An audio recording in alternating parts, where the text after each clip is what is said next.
মন্তোষ, সীমান্তের ওপারে কাদের মধ্যে আসলে সংঘর্ষের ঘটনা ঘটেছে এই মুহূর্তে পরিস্থিতি সেখানকার কেমন এবং প্রশাসন আসলে কি বলছে?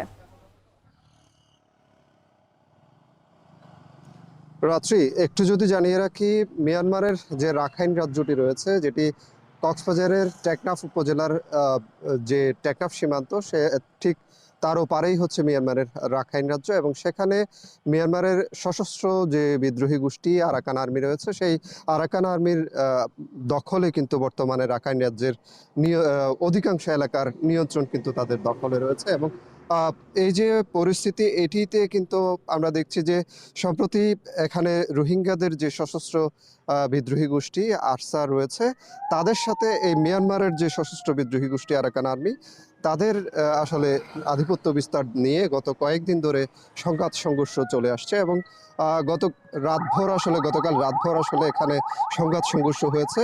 এই সংঘর্ষের এক পর্যায়ে কিন্তু আমরা দেখছি যে একটি গুলি এসে বসতঘরে লাগে আজকে সকালে, এবং সেই গুলিতে গুরুতর আহত অবস্থায় শিশুর মৃত্যু হয়েছিল বলে আমরা খবর পেয়েছিলাম। তবে পরবর্তীতে সেই কবরটি আসলে আমরা এই মুহূর্তে কিছুক্ষণ আগে আসলে জানতে পেরেছি সেই শিশুটি এখন পর্যন্ত মারা যাননি, তাকে চট্টগ্রাম মেডিকেল কলেজ হাসপাতালে নিয়ে যাওয়া হয়েছে। বর্তমানে তার অবস্থা সংকটাপন্ন বলে পরিবারের সদস্যরা এবং প্রতিবেশীরা আমাদের জানিয়েছেন। এবং আরেকটি কথা বলে রাখি, এখানে মিয়ানমারের যে বিদ্রোহী গোষ্ঠী আরাকান আর্মি, তার সাথে যেহেতু সংঘর্ষটি বেশ কিছুদিন ধরে, মূলত মিয়ানমারের যে রাজ্যটিতে রোহিঙ্গা অধ্যুষিত রাজ্য রাখাইন রাজ্যটি, সেই রাজ্যটি বাংলাদেশে ব্যাপক অনুপ্রবেশের পর থেকে সেই রাজ্যটি নিয়ে কিন্তু রোহিঙ্গারা ফেরার সেখানে চেষ্টা করছে, কিন্তু তাদের আসলে ফেরা হয়ে উঠছে না। এমন পরিস্থিতিতে যে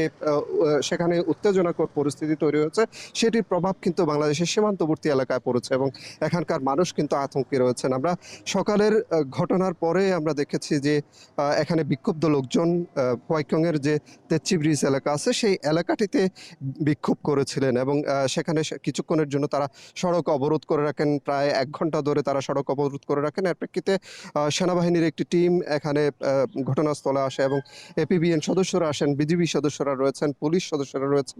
সব মিলে বর্তমানে পরিস্থিতি শান্ত থাকলেও এখানকার মানুষের মাঝে যে উদ্বেগ, সেটি আমরা লক্ষ্য করছি। লোকজন বলছে সীমান্তের ওপারে সংঘাত হচ্ছে, কিন্তু এর প্রভাব যে এখানে পড়ছে, সেখানকার গুলি এসে পড়ছে প্রতিনিয়ত, যে সেই সংঘাতের যে ভয়াবহতা, সেখানে যে প্রতিনিয়ত বোমাবর্ষণের মতো কিংবা ভারী গোলাবর্ষণের যে শব্দ, গোলাগুলির শব্দ, সেই শব্দ কিন্তু তাদের মাঝে আতঙ্ক ছড়িয়েছে। এবং যেহেতু এই যে টেকনাফ এবং কক্সবাজারের উখিয়া সীমান্তবর্তী এলাকা, এই সীমান্তবর্তী এলাকাতে 13 লাখেরও বেশি রোহিঙ্গার বসবাস বর্তমানে 33টি আশ্রয় শিবিরে।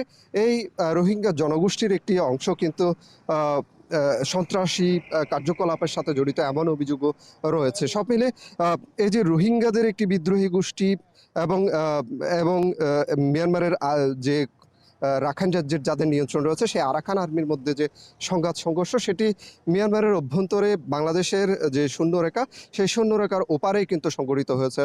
কিন্তু সেই সংঘাতের যে প্রভাব, সেটি বাংলাদেশি সীমান্তবাসীদের মাঝে যাতে না আসে, সেই দাবি কিন্তু এখানে স্থানীয়রা জানিয়েছেন। এ ব্যাপারে সীমান্তরক্ষী যারা রয়েছেন, বিজিবির প্রতি তারা আহ্বান জানিয়েছেন, তারা যদি আরও তৎপর হন, সেক্ষেত্রে বাংলাদেশি যারা বাসিন্দা রয়েছেন তাদের নিরাপত্তা যাতে আগে নিশ্চিত করা হয়, সেই দাবি কিন্তু তারা জানিয়েছেন। এই ছিল রাত্রি কক্সবাজারের টেকনাফ সীমান্ত থেকে আমার কাছে সবশেষ। টেকনাফের হোয়াইকং থেকে যুক্ত ছিলেন মন্তোষ পেতক।